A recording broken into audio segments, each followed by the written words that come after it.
आज हम भारत पर होने वाले ईरानी आक्रमण देख रहे हैं, ठीक है।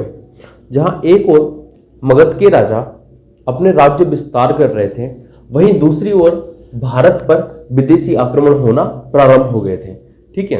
तो हम पहला ईरानी आक्रमण देख रहे हैं, ठीक। जिस समय मगध के राजा अपने साम्राज्य का विस्तार कर रहे थे, उसी समय ईरान के हकमानी शासक भी अपने राज्य का विस्तार कर रहे थे, ठीक है। कौन? हकमानी शासक, कहां के? ईरान के, ठीक है।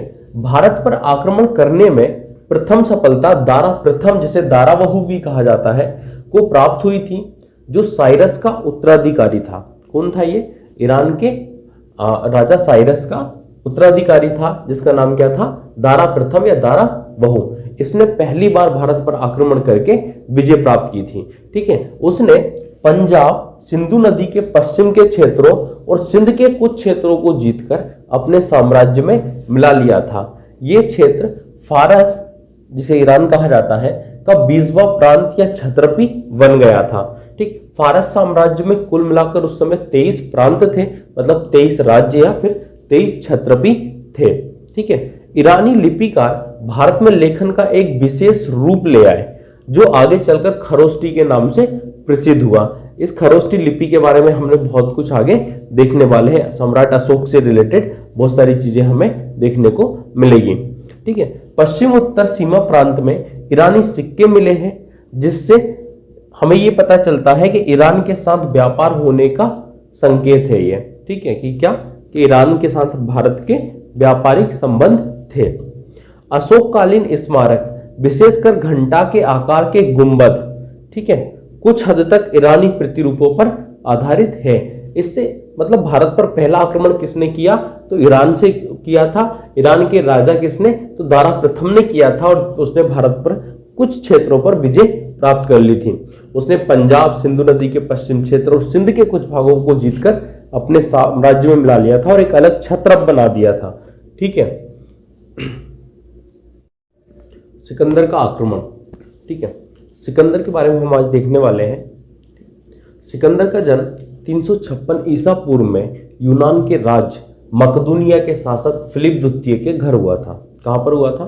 यूनान के एक राज्य, ये छत्रप कह लो, उस छत्रप के शासक फिलिप द्वितीय के घर पे उनके पुत्र के रूप में हुआ था। किसका? सिकंदर का जन्म 356 ईसा पूर्व में, ठीक। सिकंदर का सिंहासन रोहण उनके पिता की मृत्यु के बाद 336 ईसा पूर्व में हुआ। उसने काबुल व सिंध के मध्य सिकंदरिया नामक नगर की स्थापना की थी, ठीक है। सिकंदर जब 20 वर्ष का था, उस समय उसके पिता की मृत्यु हो गई, और जिसके बाद मकदूनिया का शासक बना कौन? सिकंदर, ठीक। सिकंदर ने सबसे पहले जब वो शासक बना, तो उसने अपने क्षेत्र को विस्तार करने के लिए नीतियां बनाई। उसने काबुल व सिंध के मध्य एक सिकंदरिया नामक नए नगर की स्थापना की। सिकंदर ने सिर्फ एशिया माइनर, जिसे अब तुर्की कहते हैं, उसको और इराक को ही नहीं बल्कि ईरान को भी जीत लिया था, ठीक है। किसने? सिकंदर ने उस समय के सबसे बड़े क्षेत्र, अगर हम बात करें तो तुर्की, जिसे एशिया माइनर कहा जाता था, और इराक को जीतने के साथ साथ उसने ईरान को भी जीत लिया था, और ईरान को जीतने के बाद वे भारत की ओर आगे बढ़ा था, ठीक है। सिकंदर के गुरु अरस्तु थे। अरस्तु 384 से 322 ईसा पूर्व इनका जीवन काल रहा है, ठीक है। ये यूनानी दार्शनिक थे जो प्लेटो के शिष्य थे। अरस्तु के गुरु का नाम प्लेटो है, ठीक।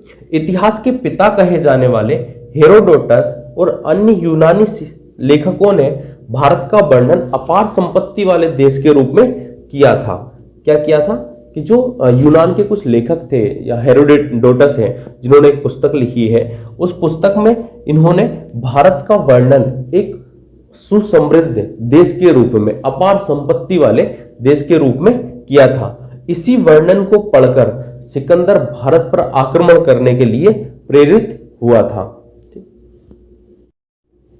सिकंदर का भारत पर आक्रमण करने का मूल कारण उसकी धन प्राप्ति की लालसा थी। जैसा कि उसने सुना था इतिहासकारों से कि भारत बहुत अधिक धन वाला देश है, वही लालसा के कारण उसने भारत पर आक्रमण किया था।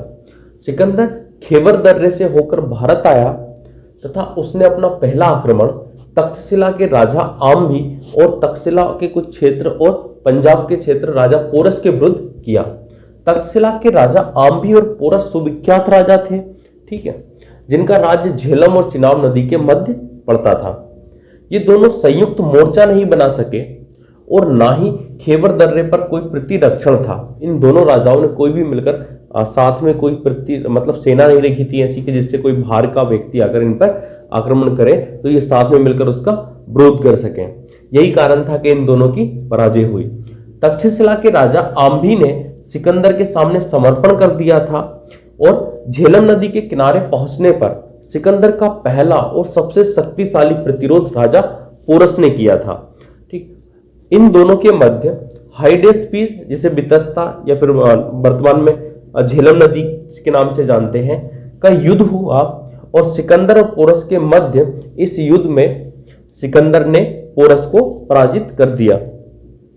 पोरस की बहादुरी और साहस से प्रभावित होकर सिकंदर ने पोरस को अपना राज्य वापस कर दिया और उसे अपना सहयोगी बना लिया। पोरस के बाद सिकंदर ने गिलोग निकाय व कठ जातियों को पराजित किया। सिकंदर ब्यास नदी की सीमा तक पहुंचा था।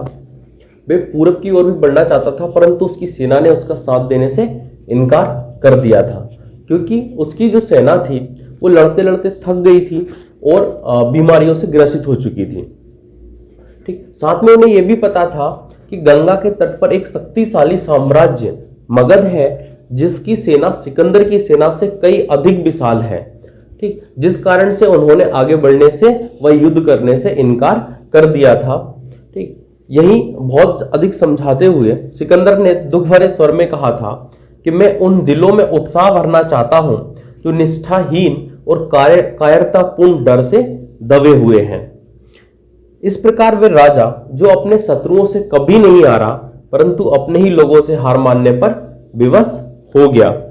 ठीक, सिकंदर लगभग भारत में 19 महीने रुका और इस दौरान वे हमेशा युद्ध में लगा रहा। भारतीय भूभाग पर सिकंदर की अंतिम विजय पाटल राज्य के विरुद्ध थी। सिकंदर ने 2 नगर बसाए थे। ठीक, पहला बहुकेफला, उसके प्रिय घोड़े के नाम पर इसने ये एक नगर बसाया था। ठीक है, बहुकेफला झेलम नदी के किनारे पर, तथा दूसरा नगर उसने निकैया नगर बसाया था जिसका मतलब विजयनगर होता है। ठीक है, विजयनगर बसाया था उसने राजा पोरस पर विजय प्राप्त करने की स्मृति में। ठीक, वापसी के समय सिकंदर की सेना सिंधु नदी के मुहाने पर जाकर 2 भागों में बढ़ गई थी। ठीक है, पहला जलमार्ग से गए थे और दूसरे स्थल मार्ग से। जलमार्ग से जो सेना गई थी उसका नेतृत्व निर्याकस ने किया था और स्थल मार्ग से जो सेना गई थी उसका नेतृत्व क्रेटरस ने किया था। ठीक है, सिकंदर द्वारा जीते गए जो भारतीय क्षेत्र था उसको उसने अपने 3 भागों में बांटकर, उसने उन क्षेत्रों को 3 भागों में बांटकर उसके 3 प्रिय व्यक्तियों को यूनानी गवर्नर बनाया था और उनके हाथों में उस जगह को सौंप दिया था कि यहाँ का शासन अब यही लोग करेंगे। ठीक है, स्थानीय शासकों के रूप में। इसके साथ में सिकंदर का आक्रमण लगभग भारत पर कंप्लीट हो गया। ठीक, अब हम वापस कहाँ लौट रहे हैं? मगध के क्षेत्र पर।